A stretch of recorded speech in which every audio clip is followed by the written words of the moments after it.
Hi guys, this is Sri Lakshmi Tulsi, lecturer in Computer Science Department, DNR College, Bhimavaram.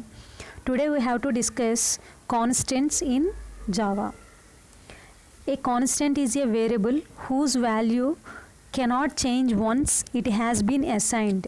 అంటే once ఒక్కసారి మనం variable value దానికి declare చేస్తే దాన్ని మనం చేంజ్ చేయలేమన్నమాట. ఓకేనా? అంటే వాల్యూ వన్స్ డిక్లేర్ చేసింది మనం చేంజ్ చేయకుండా ప్రోగ్రామ్ మొత్తం కంటిన్యూ అయితే కనుక దాన్ని కాన్స్టెంట్ అంటాం అనమాట. ఓకేనా? ఒక్కసారి డిక్లేర్ చేసిన వేరియబుల్ వాల్యూని చేంజ్ చేయలేం, దాన్నే కాన్స్టెంట్ అంటాం. They are 4 types of constants. మనకు 4 types ఆఫ్ కాన్స్టెంట్స్ ఉన్నాయి. మీరు ఆల్రెడీ డయాగ్రామ్లో చూస్తే కనుక మనకి జావాలో 2 types ఆఫ్ కాన్స్టెంట్స్ ఉన్నాయి. అవి first numeric constants, next one non numeric constants. And both మళ్ళీ రెండిట్లో కూడా టూ టైప్స్ ఉన్నాయి. సో మొత్తం కలిపి 4 types అనమాట.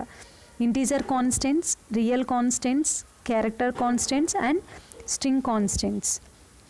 మీకు ఆల్రెడీ సిలో నేర్చుకున్నారు కాబట్టి ఈజీగానే ఉంటుంది. ఇంటీజర్స్ అంటే ఏముంటాయి, రియల్ కాన్స్టెంట్స్ అంటే ఏముంటాయి, నెక్స్ట్ క్యారెక్టర్ కాన్స్టెంట్స్ అంటే, స్ట్రింగ్ కాన్స్టెంట్ అందరికీ ఒక ఐడియా ఉంటుంది. ఓకేనా? ఇంటీజర్ కాన్స్టెంట్స్ అంటే ఏముంటాయి, మనకి ఓన్లీ నెంబర్సే ఉంటాయి అందులో. ఓకేనా? రియల్ నెంబర్స్ అని ఇంటీజర్సే ఉంటాయి ఓన్లీ అందులో. ఓకేనా? డెసిమల్ పాయింట్స్ లాంటివి ఏమీ ఉండవు. అదే రియల్ కాన్స్టెంట్స్ అంటే ఇవి డెసిమల్ పాయింట్స్ అనమాట. డెసిమల్ నెంబర్స్ మాత్రమే ఇందులో ఇంక్లూడ్ అయ్యి ఉంటాయి. నెక్స్ట్ క్యారెక్టర్స్ అంటే ఓన్లీ సింగిల్ క్యారెక్టర్ అనమాట. ఏదర్ డిజిట్స్ అన్న అవ్వచ్చు, సింబల్స్ అన్న అవ్వచ్చు, లేకపోతే సింగిల్ క్యారెక్టర్ సింగిల్ లెటర్ అన్న ఉండొచ్చు. వీటన్నిటిని కూడా మనం క్యారెక్టర్ అంటాం. నెక్స్ట్ స్ట్రింగ్స్ అంటే గ్రూప్ ఆఫ్ క్యారెక్టర్స్, అంటే ఏదైనా వర్డ్ వాటిని స్ట్రింగ్స్ అంటాం. వీటన్నిటి మీద ఒక ఐడియా ఉంది కాబట్టి ఈజీగానే అర్థమవుతుంది. ఫస్ట్ చూడండి, న్యూమరిక్ కాన్స్టెంట్స్. న్యూమరిక్ కాన్స్టెంట్లో ఫస్ట్ది integer constants. A constants which is formed with integers including with జీరోతో కలిపి మనకున్న నెంబర్స్ అన్నిటిని కూడా మనం ఇంటీజర్స్ అంటాం. ఓకేనా?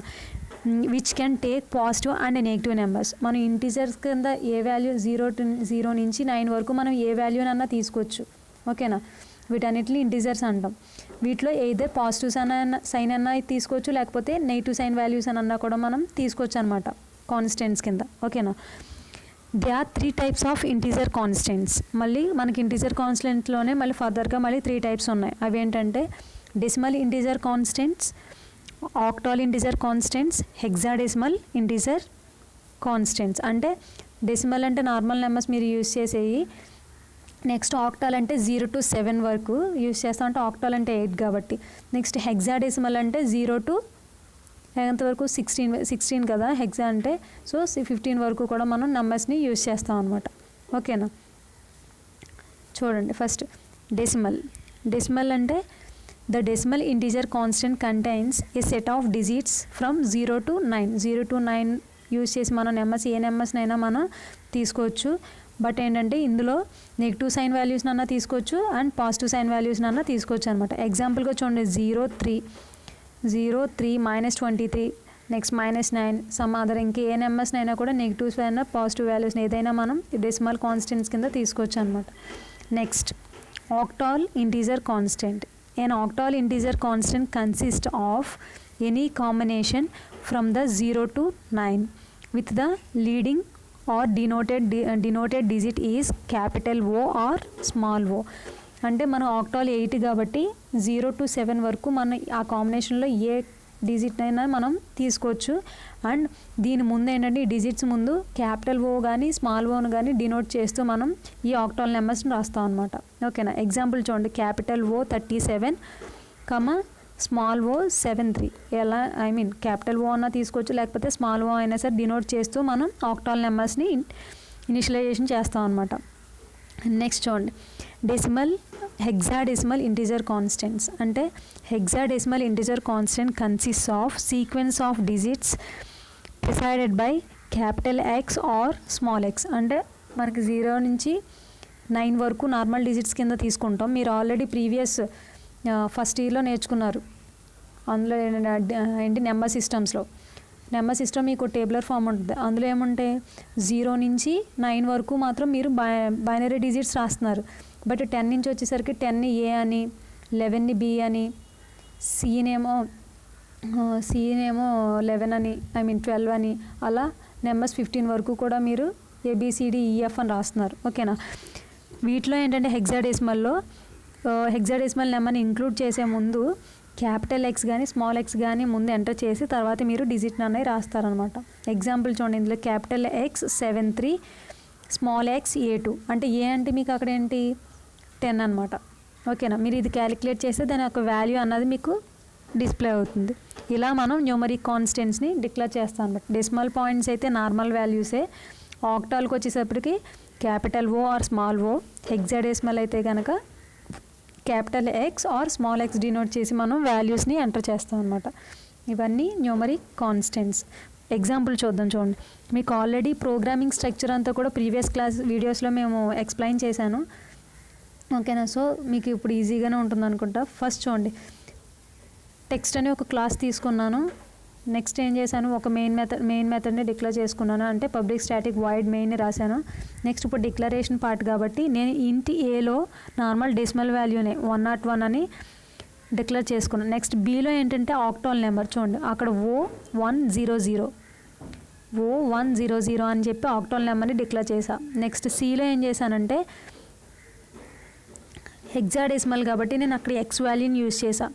ఓకేనా, మీకు అక్కడ OX ఫేజ్ అంటే FACE మనకి ప్రతి దానికి కూడా ఒక్కొక్క నెంబరింగ్తో మనం ఎంటర్ చేసాం. A అంటే 10 అని, ఓకేనా, B అంటే 11 అని, C అంటే 12, D అంటే 13, ఓకేనా, E అంటే 14, F అంటే 15. అలా ప్రతి లెటర్కి కూడా ఒక్కొక్క కౌంటింగ్ ఉంది, దాన్ని యూజ్ చేసి మనం క్యాలిక్యులేట్ చేస్తాం అనమాట.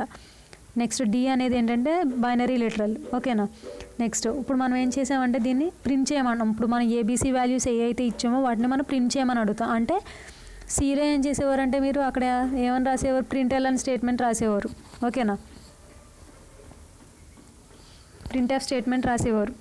ఓకేనా, కానీ ఇక్కడ ఏంటంటే system.out.println అని ఇచ్చి మనం ఏదైతే డిస్ప్లే చేయాలనుకుంటున్నామో ఆ వాల్యూ ఏదైతే వేరియబుల్ ఉందో ఆ వేరియబుల్ని రాస్తున్నాం. సో system.out.println వేరియబుల్ A, అలాగే system.out.println BCD, ఈ మొత్తం 4 వాల్యూని కూడా నేను డిస్ప్లే చేయమని అడుగుతున్నా. ఓకేనా, అప్పుడు మీకు ప్రోగ్రామ్ రన్ చేయగానే అవుట్పుట్ కనిపిస్తుంది చూడండి కింద. ఫస్ట్ ఏ వాల్యూ 101 డిస్ప్లే అయింది. నెక్స్ట్ B వాల్యూ వచ్చేటప్పటికి అది ఆక్టాల్ నెంబర్ అంటే O100 అని ఇచ్చాం కదా, దాని వాల్యూ క్యాలిక్యులేట్ అయ్యి మనకి 64 కింద డిస్ప్లే అవుతుంది. నెక్స్ట్ ఇచ్చింది హెక్సాడెసిమల్ కాబట్టి ఇందాక వాల్యూస్ చెప్పాను కదా, A అంటే 10 అని, ఆ వాల్యూస్తో క్యాలిక్యులేట్ అయ్యి మీకు 64,206 అని చెప్పి డిస్ప్లే అవుతుంది. నెక్స్ట్ మీరు తీసుకున్నది బైనరీ లిటరల్ కాబట్టి 15, దాని వాల్యూ 111 1 ఉన్నాయి కదా, దాని వాల్యూ 15, అందుకని 15 డిస్ప్లే అయింది మనకి. ఓకేనా, అర్థమైంది కదా మీకు. నెక్స్ట్ చూడండి, రియల్ కాన్స్టెంట్స్. ఇందాక మనం తీసుకున్న ఇంటీజర్ కాన్స్టెంట్స్, అందులో డెసిమల్ పాయింట్స్ అయ్యి కూడా మనకి ఇంక్లూడ్ అవ్వవు.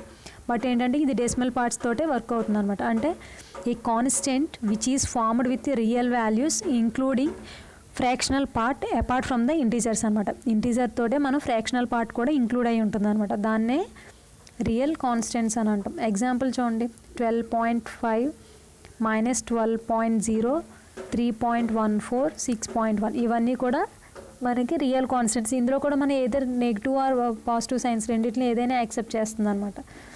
కానీ మనకి ఈ రియల్ నెంబర్ మళ్ళీ 2 పార్ట్స్ కింద మనం తీసుకోవచ్చు. చూడండి, real number are formed with 2 parts as known as, మీరు ఇక్కడ డయాగ్రామ్లో ఏంటి మాంటిసా అండ్ ఎక్స్పోనెంట్ అంటారు అనమాట. ఎగ్జాంపుల్కి ఇక్కడ డయాగ్రామ్ కనిపిస్తుంది చూడండి, 1.23 ఎక్స్పోనెంట్ ఆఫ్ 4 అంటే మనకు 1.23 అంతా కూడా మాంటిసా అవుతుంది, ఈ 4 అన్నది ఎక్స్పోనెంట్ అవుతుంది అనమాట. ఓకేనా, అర్థమైందా. నెక్స్ట్ ఇంతవరకు మనం నేర్చుకునేది కూడా ఇంటీజర్ న్యూమరిక్ కాన్స్టెంట్స్. న్యూమరిక్ అంటే నెంబర్స్ కాబట్టి మనం ఇంటీజర్స్ గురించి రియల్ కాన్స్టెంట్స్ గురించి నేర్చుకున్నాం. ఇప్పుడు మనకి నాన్ న్యూమరిక్ అంటే న్యూమరిక్ నెంబర్స్ ఉండవు. అంటే ఇక్కడ మనం క్యారెక్టర్స్ గురించి, లెటర్స్ గురించి, స్ట్రింగ్స్ గురించి నేర్చుకుంటాం అనమాట. చూడండి, character constant. A character constant is a single character or digit or special symbol that is enclosed with pair of single quotation mark. అంటే సింగిల్ లెటర్ కానీ క్యారెక్టర్ కానీ డిజిట్ కానీ స్పెషల్ సింబల్స్ ఏవైనా మనం క్యారెక్టర్ కింద తీసుకుంటాం అనమాట. వీటన్నిటిని కూడా సింగిల్ కోట్తో మనం క్లోజ్ చేస్తాం అనమాట. ఎగ్జాంపుల్గా చూడండి, A84_ ఇవన్నిటిని కూడా మనం సింగిల్ కొటేషన్లో దాన్ని ఎంటర్ చేయడం జరిగింది. దాన్నే క్యారెక్టర్ కాన్స్టెంట్ అని అంటాం అనమాట. నెక్స్ట్ వన్ వచ్చేసరికి స్ట్రింగ్ కాన్స్టెంట్. స్ట్రింగ్ కాన్స్టెంట్ అంటే వర్డ్ అని చెప్పాను కదా, అంటే గ్రూప్ ఆఫ్ క్యారెక్టర్స్, అంటే కలెక్షన్ ఆఫ్ క్యారెక్టర్స్. వీటన్నిటిని కూడా దేంతో క్లోజ్ చేస్తాం? డబుల్ కొటేషన్తో.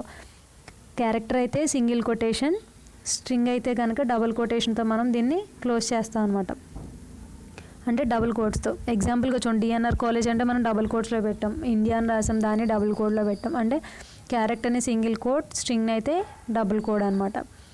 నెక్స్ట్ కాన్స్టెంట్ అంటే back slash character constants. Back slash character constants కూడా మీరు ఆల్రెడీ సీలో చూసారు. Java supports some special back slash character constants that are use in output methods. మనకి అవుట్పుట్ ఏ విధంగా డిస్ప్లే చేయాలనుకుంటున్నామో వాటికి ఈ బ్యాక్ స్లాష్ క్యారెక్టర్ కాన్స్టెంట్ని యూజ్ చేస్తాం అనమాట. ఇందులో స్లాష్ ఎన్ మనం ఆల్రెడీ ఎక్కువగా ప్రోగ్రాంలో యూజ్ చేస్తాం, అంటే న్యూ లైన్కి తీసుకోవడానికి అనమాట. మనం ఏదైనా డేటా ఎంటర్ చేసినప్పుడు అవుట్పుట్ అనేది వెంటనే పక్కనే డిస్ప్లే అవ్వకుండా స్లాష్ అని యూజ్ చేయడం వల్ల ఏంటంటే అది లూప్ కానీ ఏదన్నా మెయింటైన్ అవుతున్నప్పుడు ప్రతి స్టెప్కి కూడా అవుట్పుట్ అనేది నెక్స్ట్ లైన్లో డిస్ప్లే అవ్వడం కోసం స్లాష్ అని యూజ్ చేస్తున్నాం అనమాట. అదే స్లాష్ టీ అనుకోండి, ట్యాబ్. మీరు ఏదైతే అవుట్పుట్ ఉందో అవుట్పుట్ డిస్ప్లే అవుతున్నప్పుడు ప్రతి లూప్ మెయింటెనెన్స్కి కూడా, ప్రతి స్టేట్మెంట్కి కూడా మీకు ఒక ట్యాబ్ స్పేస్ ఇచ్చి మీకు అవుట్పుట్ అనేది డిస్ప్లే అవుతుంది అనమాట. ఓకేనా? ఇవన్నీ కూడా మీకు బ్యాక్ స్లాష్ క్యారెక్టర్ కాన్స్టెంట్స్. ఓకేనా? నెక్స్ట్ వచ్చి మెయిన్ ఇంపార్టెంట్ అని కాదు, తక్కువగా యూజ్ చేస్తాము, కొన్ని రేర్ ప్రోగ్రామ్స్లో ఎక్కువగా వీటిని యూజ్ చేస్తాం అనమాట. మీరు ప్రజెంట్ ఇప్పుడు రాసే ప్రోగ్రామ్స్, చిన్న ప్రోగ్రామ్స్లో సింబాలిక్ కాన్స్టెంట్స్ తక్కువ యూజ్ చేస్తాం. ఏదైనా సింబాలిక్ కాన్స్టెంట్స్ గురించి చెప్పాలంటే, ఏదైనా ఫార్ములాస్ కానీ వాటికి సమ్ వాల్యూస్ ఉన్నాయనుకోండి, సింబల్స్కి వాల్యూస్ ఉంటాయి, ఆ సింబల్స్ని మనం ఎంటర్ చేయలేం, అవునా? అలాంటివి ఎంటర్ చేయలేనప్పుడు సింబాలిక్ కాన్స్టెంట్స్ని ముందుగానే వాల్యూస్ని డిక్లేర్ చేసి ఆ నేమ్ని మనం యూజ్ చేసుకుంటాం అనమాట. చూద్దాం సింబాలిక్ కాన్స్టెంట్స్ అంటే. There are many things which is requires repeatedly and if we want to make changes then we have to make these changes in whole program where this variable is used. అంటే మనం repeatedly ఏదైతే ఒక element యొక్క ఒక variable తీసుకున్నాం అనుకోండి, ఆ variable value రిపీటెడ్గా మనం యూజ్ చేస్తున్నాం చేంజెస్ లేకుండా అనమాట. అలాంటి వాటిని కంటిన్యూగా ప్రోగ్రామ్ అంతా యూజ్ చేయాలనుకున్నప్పుడు ఈ సింబాలిక్ కాన్స్టెంట్ని యూజ్ చేస్తాం అనమాట. ఈ సింబాలిక్ కాన్స్టెంట్ని మనం ఫైనల్ కీవర్డ్ యూజ్ చేసి మనం డిక్లేర్ చేసుకుంటాం. ఓకేనా? చూడండి, సింటాక్స్ చూస్తే final type symbolic name is equal to value, ఇది సింటాక్స్. ఎగ్జాంపుల్గా చూస్తే మీరు బెస్ట్ ఎగ్జాంపుల్ పై, మీరు ఏరియా ఆఫ్ సర్కిల్ కానీ ఇలాంటివి మీరు ఫార్ములాస్ ఉన్నాయి, ఏదైతే ప్రోగ్రామ్స్ ఉన్నాయో రాసేటప్పుడు పై వాల్యూ రాస్తారు. పై అంటే 22/7 అంటే 3.14. 3.14 వాల్యూ మనం పై సింబల్ని రాయలేము కాబట్టి మనం అక్కడ ఏం చేస్తామంటే ఫైనల్ ఫ్లోట్ పిఐ అని రాసి 3.1459 అని చెప్పి డిక్లేర్ చేసేసుకుంటాం ప్రోగ్రామ్ స్టార్టింగ్లోనే. ఓకేనా? సో దానివల్ల ఏమవుతుందంటే మీరు డైరెక్ట్గా సింబల్ యూజ్ చేయకుండా కిందకు వచ్చి ఆ పై వాల్యూని డిక్లేర్ చేసుకుని రాస్తాం అనమాట. ఓకేనా? ఇదే సింబాలిక్ కాన్స్టెంట్స్. ఓకేనా? అందరికీ కాన్స్టెంట్స్ అర్థమైనాయా? Thank you guys.